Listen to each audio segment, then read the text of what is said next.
Tabrez Ansari mob lynching मामले में लगाई गई दफा में तरमीम की गई है। पुलिस ने मॉब लिंचिंग के मामले में दफा 302 लगाई थी, लेकिन बाद में मेडिकल रिपोर्ट की बुनियाद पर तरमीम करते हुए दफा 304 लगा दी गई थी, जिसके बाद से ही हर तरफ से पुलिस की मुखालिफत हो रही थी और न्यूज 18 उर्दू भी लगातार ये सवाल उठा रहा था। तबरेज की बेवा और चचा मसरूर ने भी इसकी पुरजोर अल्फाज में मुखालिफत की थी। अब पुलिस ने मॉब लिंचिंग मामले में फिर एक मरतबा दफा 302 लगा दी है और तबरेज के अहले खाना भी हमारे साथ जुड़ रहे हैं। अब तबरेज की बेवा शाइस्ता परवीन से हम बातचीत करने की कोशिश कर रहे हैं, वो भी हमारे साथ अब से कुछ ही देर में जुड़ने वाली हैं और साथ ही साथ तबरेज अंसारी के चाचा मसरूर भी हमारे साथ जुड़े हैं, गुज़िश्ता दिनों भी हमारे साथ जुड़े थे। आप दोनों का इस्तकबाल करते हैं और आज सबसे पहले और ये भी बताते हुए चलूं कि इंसाफ की इस लड़ाई में न्यूज 18 उर्दू तबरेज अंसारी के अहले खाना के साथ है। जिस तरीके से हम आपकी आवाज को उठाते रहे हैं अपने प्लेटफॉर्म के जरिए, जब तक इंसाफ नहीं मिल पाता आपकी आवाज में आवाज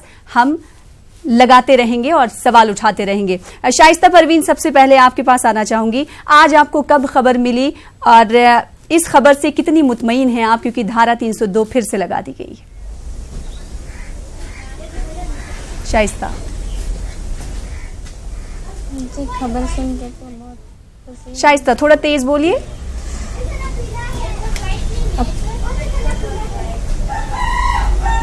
जी, खबर सुन के तो बहुत खुशी हुई। कानून के ऊपर अब भरोसा है कि आगे की कार्रवाई भी अच्छे से हो और यही चाहते हैं कि मुजरिमों को फांसी की सजा हो। शाइस्ता, आपको कब ये खबर मिली? आज आपको ये खबर मिली, कब खबर मिली, इस ताल्लुक से बताइए। ये खबर कल ही मिली है। अच्छा, कल ही मिली।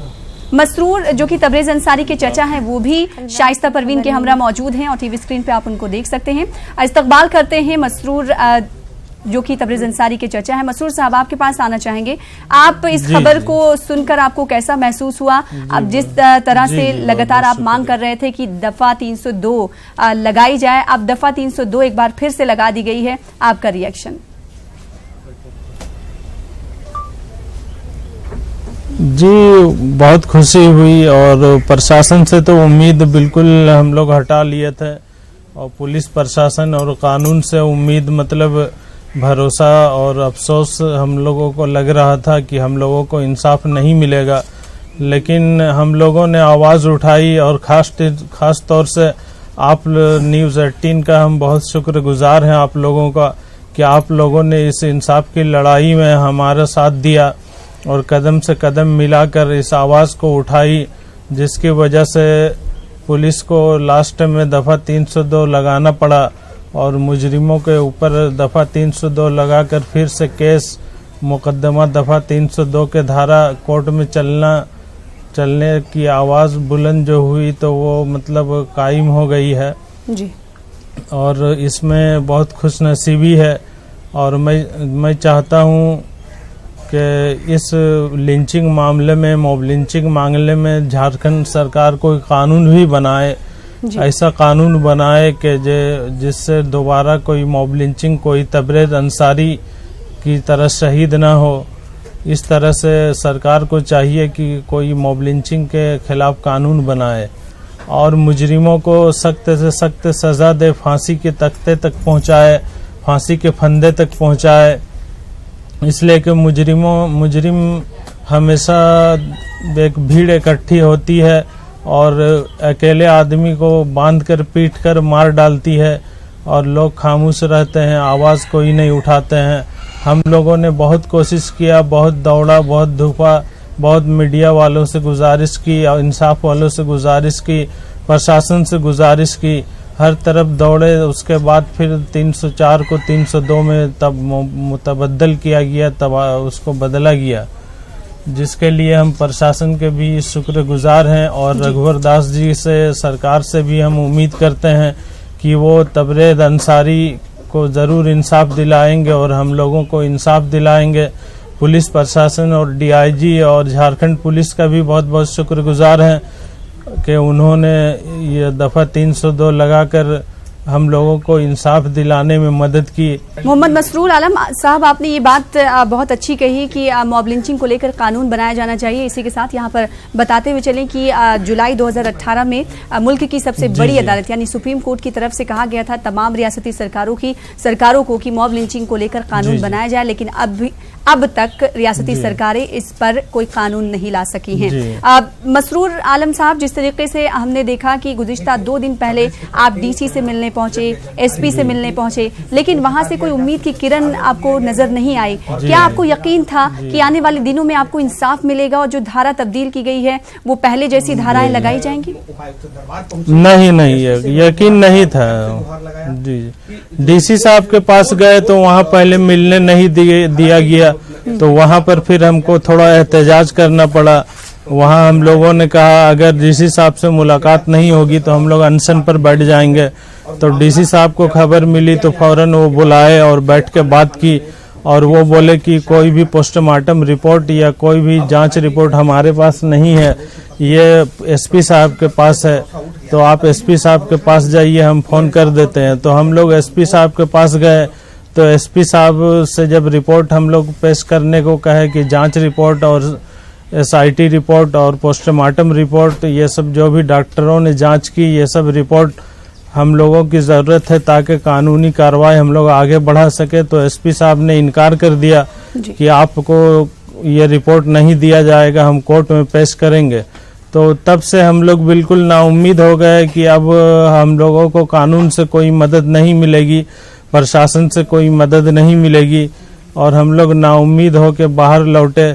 शाइस्ता परवीन भी बहुत मतलब सदमे में गुजर रही थी, उन्होंने भी आत्महत्या करने की धमकी दे डाली, और इस वजह से ये आवाज आप तक भी से हम खुद पहुंची। जानने की कोशिश करेंगे जब वो डीसी से मुलाकात करने पहुंचे, क्योंकि तस्वीरों के जरिए हम देख पा रहे थे कि शाइस्ता डीसी से मुलाकात करने पहुंची हैं और वहां पर उन्होंने तमाम सवालात रखे। क्या कहा था डीसी ने, शाइस्ता बताइएगा। कॉन्फिडेंट होकर आप अपनी बात रखें, न्यूज़ 18 आपके साथ है और आपकी आवाज को बुलंद कर रहा है, आप अपनी बात रखें। जी शाइस्ता बोलिए। एसपी साहब के पास जाइए, आप लोग को रिपोर्ट मिल जाएगा। जी, फिर एसपी साहब के पास गए तो एसपी साहब बोले कि रिपोर्ट है मेरे पास, पर रिपोर्ट आप लोग को हाथ में नहीं देंगे, कोर्ट में जमा करेंगे।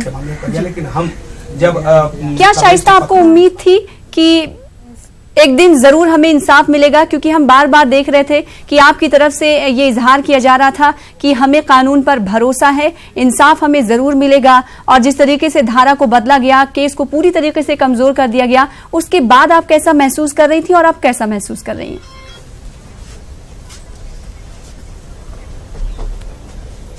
उसके बाद तो बहुत सदमे में थी, ऐसा क्यों हुआ। फिर अब सुन के खुशी हुई कि प्रशासन कानून सब साथ है, सबके ऊपर भरोसा है अब। जी शाइस्ता, जब एक बार हौसला टूटता है, क्योंकि बार बार आप पुलिस थानों के चक्कर, अदालतों के चक्कर जाहिर सी बात लगा रही हैं, और आपके हमरा मोहम्मद मसरूर आलम जो कि चचा हैं आपके, वो साथ में रहते हैं, ऐसे में किन किन दिक्कतों का सामना आपको करना पड़ता है जब आप कोर्ट कचहरी और अदालतों के दरवाजे पर पहुंचती हैं? गुज़िश्ता दिनों हमने देखा कि आपने डीसी से मुलाकात की, फिर उसके बाद एसपी से भी जाकर मिली। क्या उस दरमियान आपकी जो उम्मीदें थी, वो उम्मीदें इस ताल्लुक से थी कि आने वाले दिनों में हमें इंसाफ जरूर मिलेगा? शाइस्ता, अल्लाह के ऊपर भरोसा था कि जरूर एक दिन इंसाफ मिलेगा। आगे भी यही चाहते हैं कि इंसाफ मिले, जो मुजरिम है, कातिल है, वो लोग को फांसी की तक पहुंचाया जाए, फांसी की सजा हो, बस यही उम्मीद करते हैं।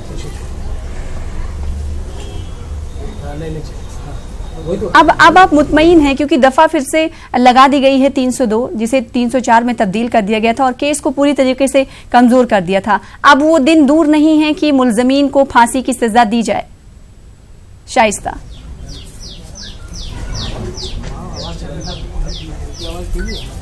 जी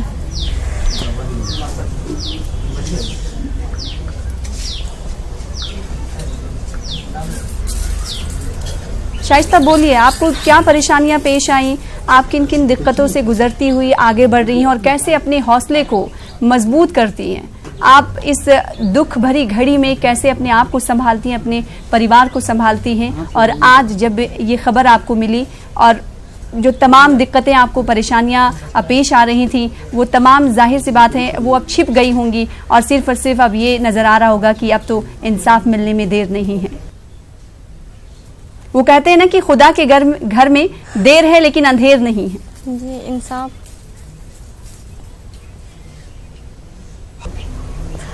बस अब यही चाहते कि मुजरिमों को सजा हो। ठीक है, मोहम्मद मसरूर आलम साहब आपके पास आना चाहेंगे। शाइस्ता ज्यादा कुछ कहती नहीं है, वो दुख और दर्द से भरी हुई हैं, हम उनके एहसासात और जज्बात को समझ सकते हैं। आपसे ये पूछना चाहेंगे, जिस तरीके का आपको शक था, अब ये शक पूरा सही साबित होता हुआ नजर आ रहा है कि कहीं ना कहीं छेड़छाड़ जरूर की गई है। जी जी जी जी, शुरू में तो जैसा पोस्टमार्टम रिपोर्ट के आधार पर दफा 302 को हटाकर 304 लगा दिया गया था, तो इसके खिलाफ हम लोग रिपोर्ट मांगने पहुंचे कि हम लोग अपनी खुद से रिपोर्ट हम लोग जानना चाहेंगे, उसको पढ़ना चाहेंगे, देखना चाहेंगे कि आखिर किस वजह से मौत हुई। जबकि वीडियो पूरी दुनिया पर वायरल हुआ कि सारी रात उसको बेरहमी से बेरहिमाना कत्ल किया गया, बेरहिमाना से मारा गया, पीटा गया, मोरी और धतूरा का रस पिलाया गया, और भी बहुत सारी ऐसी ऐसी हरकतें उसके साथ की गई कि जो आपके चैनल में हम नहीं बता सकते हैं। बहुत सारी मुसीबतों और मुशक्क़तों के साथ वो लड़का बिल्कुल तबरेज़ अंसारी बर्दाश्त करता गया और इतना मारा कि वो बिल्कुल बेहोश हो गया। पुलिस स्टेशन में भी वो बिल्कुल बेहोश पड़ा हुआ था, जिसकी तस्वीर भी मैंने आप लोगों तक पहुंचाई थी जी। तो उसके बाद फिर हम लोगों ने आवाज़ उठाई, बहुत मेहनत की, मशक्क़त किया। ये प्रशासन से लेकर DC office, SP office, DSP office, DIG, IG और फिर जाके मानव अधिकार महिला आयोग, बहुत हम लोगों ने 23 जुलाई से लेकर अब तक बहुत दौड़ा धूपा, बहुत कोशिश किया। बहुत दौड़ने के बाद जाके फिर रिपोर्ट में चेंजिंग आया कि पोस्टमार्टम रिपोर्ट मतलब ये साबित करती है कि धारा 302 लगेगा, इस वजह से कि उसकी मौत पिटाई की वजह से, हार्ट में खून जमने की वजह से हो गई है और सर में जो चोट लगी थी जिसकी हड्डी टूटकर मगज में घुस गई थी, जिससे ब्रेन हेमरेज हो गया था, तो बहुत भारी चीज से उसको मारा गया था, जिसकी वजह से मौत हुई थी। ये सब फिर पोस्टमार्टम रिपोर्ट में डॉक्टरों ने खुलासा किया, तब जाकर प्रशासन डीआईजी साहब ने मुख्यालय से ये जारी किया कि अब दफा 302 फिर से मुजरिमों के ऊपर लागू किया जाए और दफा 302 के तहत मुकदमा चलाया जाए। और अब मैं दरखास्त करता हूँ पूरे ऑल इंडिया क्या पूरे वर्ल्ड से दरखास्त करता हूँ आपके न्यूज़ चैनल के ज़रिए से कि जितने भी इंसाफ पसंद लोग हैं सब इस लड़ाई में हमारे साथ दें और हमारे साथ हमारी आवाज़ को अपनी आवाज़ से मिलाकर आवाज़ बुलंद करें और जिन्होंने तबरेज़ अंसारी को कत्ल किया है और जो दोषी हैं उसको सख्त से सख्त ऐसी सज़ा दिया जाए कि फांसी की सज़ा दिया जाए, ताकि आइंदा दोबारा ऐसी घटना पूरी दुनिया में ना घटे और एक बार आदमी की रोंगटा खड़ा हो जाए कि इस तरह का घटना करने से एक बार सोचे जरूर कि मैं क्या करने जा रहा हूँ। इसलिए कि हिंदुस्तान में आईन है, कानून है, सब कुछ है और तबरेज़ अंसारी बिल्कुल साफ शफाफ लड़का था, उसका कोई भी केस थाने में कहीं भी नहीं था, बिल्कुल साफ शफाफ लड़का जमशेदपुर से लौट रहा था। रास्ते में उन्होंने पकड़कर उसको पीटना शुरू कर दिया और आखिर में चोर बोल के चोरी का इल्ज़ाम लगाया गया, जबकि वो चोर नहीं था, वो तो पूना में काम करता था, पूना ही में रहता था। वो शादी करने के लिए आया था, 27 अप्रैल को शादी भी हुई थी और वो जाने ही वाला था, फूफी के घर मिलने गया था, लौटते समय यह हादसा हुआ और पुलिस प्रशासन और धतकीडी के गांव वालों ने रात भर उसको पीटकर जय हनुमान जय श्री राम का नारा लगवाकर पीट कर बुरी तरह बेहोश करके उसके बाद फिर जब कुछ समझ में नहीं आया तो उन्होंने पुलिस के सामने चोरी का इल्जाम लगाकर उसको जेल भिजवा दिया और ठीक से पुलिस प्रशासन और डॉक्टरों ने इलाज भी नहीं की। अगर सही समय में इलाज हो पाता और सही समय में उसका ट्रीटमेंट हो पाता तो उसकी सेहत बन सकती थी, वो सेहतमंद हो सकता था जी। लेकिन अफसोस की बात है कि ऐसा नहीं हुआ और आज हम बहुत अफसोस और दुख से गुजर रहे हैं कि मेरा एक जवान लड़का इस दुनिया से चला गया। अगर किसी मर्ज में या कुदरती मौत मरता तो उतना अफसोस नहीं होता। जाहिर सी बात है, कसक दिल में रह जाती है। मोहम्मद मसरूर आलम साहब, इस कसक को हम समझ सकते हैं कि आज तबरेज अंसारी इस दुनिया में नहीं है और उस दुख को भी हम समझ सकते हैं कि जिस तरीके से आपको हर मकाम पर और हर दर्जे पर नाउम्मीदी लगी, लेकिन कहते हैं ना कि नाउम्मीदी नहीं करना चाहिए, नाउम्मीदी कुफ्र है। उम्मीद जरूर रखनी चाहिए खुदा से और साथ ही साथ कानून से, हिंदुस्तान के आईन से, जो कि आप लोगों ने रखी। शाइस्ता, आपके पास आना चाहेंगे। 1.5 महीने की पुरानी शादी थी और तबरेज अंसारी आपको लेने ही पहुंचे थे। फिर उसके बाद जो हम तक तफसीलात मिल पाई हैं, जो हमें पता है, मीडिया को पता है कि आप एक नई जिंदगी पुणे जाकर शुरू करने वाली थी।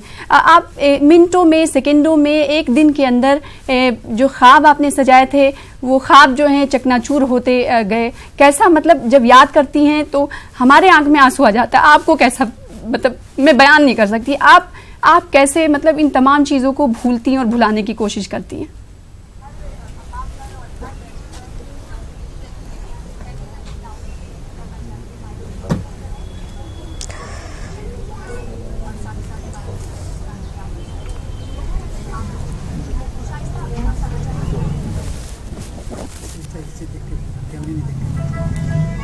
भूलने के काबिल नहीं है, भूलने के तो काबिल नहीं है।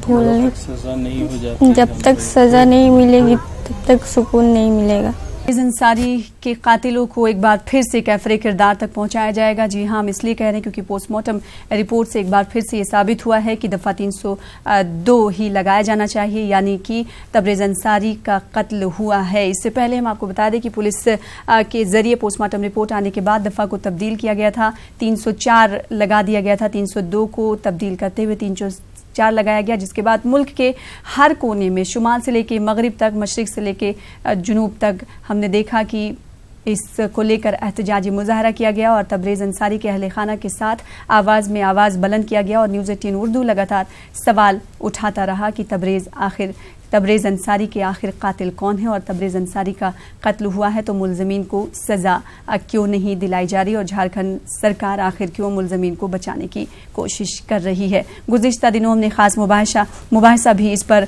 मुनक़िद किया था और आज हमारे साथ तबरेज अंसारी की बेवा आयशा परवीन भी हैं, मौजूद हैं न्यूज़ 18 उर्दू के साथ। हम उनसे बातचीत करने की कोशिश कर रहे हैं और साथ ही साथ तबरेज अंसारी के चचा, जिनका नाम मोहम्मद मसरूर आलम है, वो भी हमारे साथ जुड़े हुए हैं और किस तरह से खुशी का इजहार कर रहे हैं और मुतमईन हैं क्योंकि अब 304 को 302 में तब्दील कर दिया गया है। तो उनकी जानिब से खुशी का इजहार किया जा रहा है और ये उम्मीदें लगाई जा रही हैं कि अब उन्हें इंसाफ ज़रूर मिलेगा। शाइस्ता से एक बार फिर से सवाल करना चाहेंगे, हमारी आवाज़ शाइस्ता तक नहीं पहुंची थी। शाइस्ता, आपको आवाज़ हमारी अगर मिल पा रही होगी तो आपसे मैंने उस वक्त सवाल ये किया था कि 27 अप्रैल को आपकी शादी हुई, महज 1.5 महीने ये शादी चली, क्या आपको ऐसा कभी लगा था कि इतना बड़ा तूफान आपकी ज़िंदगी में आ जाएगा जो एक ही दिन के अंदर पूरी ज़िंदगी आपकी तब्दील कर देगा? अरे आप आइएगा तो। कभी नहीं सोचे थे ऐसा हो जाएगा मेरे साथ। बोलिए शाइस्ता, बोलिए। कनेक्ट नहीं होगा।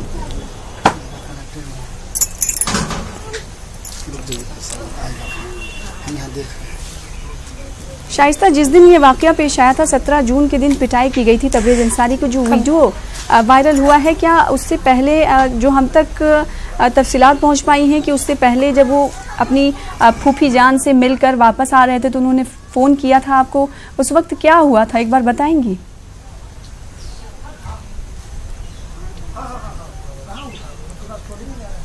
जी, उस वक्त फ़ोन किए थे, बातचीत हुई थी, आ रहे हैं बोले और फिर दोबारा कॉल नहीं आया। फिर सुबह जब कॉल आया तो ऐसे बता रहे हैं कि रास्ते में रोक के वो लोग मारपीट, खंबे से बांध के बहुत बेरहमी से मारा पीटा और चोरी का इल्ज़ाम लगा करके उसे थाना भेज दिए गए।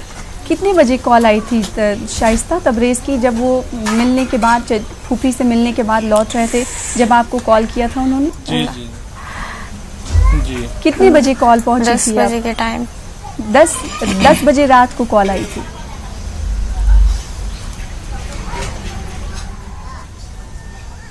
शाइस्ता आप 9-10 बजे के बीच से कॉल आया था। अच्छा, कॉल आया था, फिर उसके बाद पूरी रात वो नहीं आ पाए क्योंकि उनकी पिटाई की जा रही थी। फिर सुबह में कॉल किसकी तरफ से किया गया? क्या तबरेज़ अंसारी ने अपने ही नंबर से फ़ोन किया था दोबारा सुबह जब वो पुलिस थाने में पहुंचा दिए गए थे?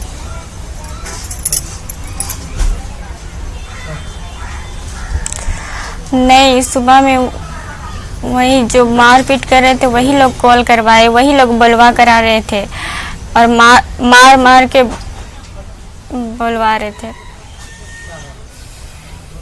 अच्छा, तो जिन्होंने पिटाई की थी उन्होंने ही फ़ोन करवाया था तबरेज़ को कि बोलो?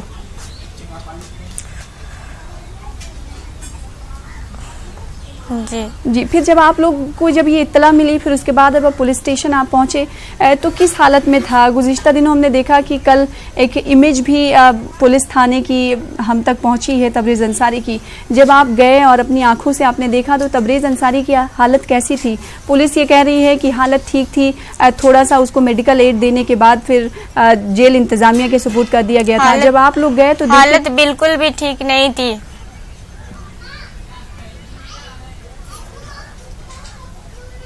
जी, बहुत खराब हालत था उनका, बेहोशी हालत में थे वो। तो आप लोग हालत बिल्कुल भी ठीक नहीं थी। जब हम लोग बोले कि हम लोग इलाज करवाएंगे तो बोलिए। तो वो लोग बोले कि इलाज नहीं, हम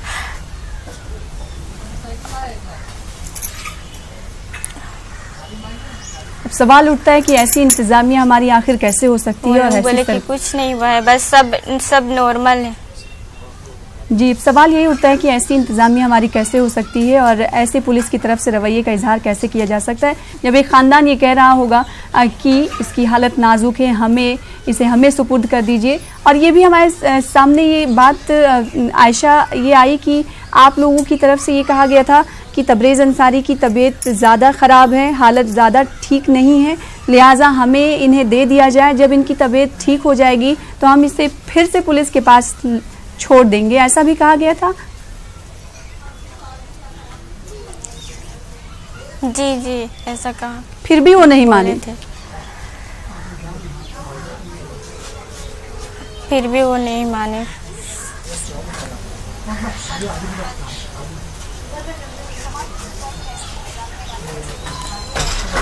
जब आप सबके लापरवाही से ऐसा हुआ है। आपको लगता है कि पुलिस की तरफ से लापरवाही की गई? अगर आपके शौहर को आप लोगों के साथ जाने दिया जाता तो आज ये दिन नहीं होता और तबरेज़ अंसारी आज हयात होते, जिंदा होते, आप लोगों के दरमियान होते।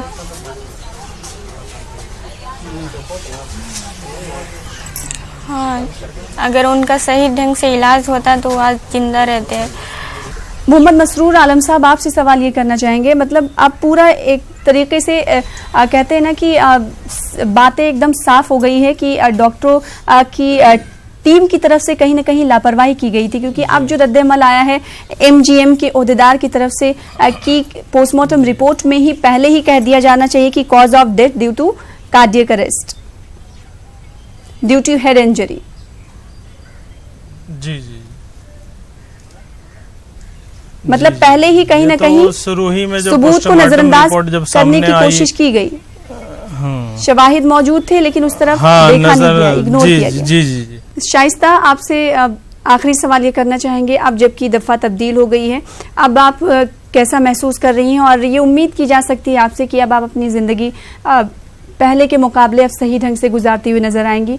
और साथ ही साथ हम ये अपील करेंगे कि अब वो दिन दूर ही नहीं है कि कातिलों को फांसी की सज़ा मिले ना मिले।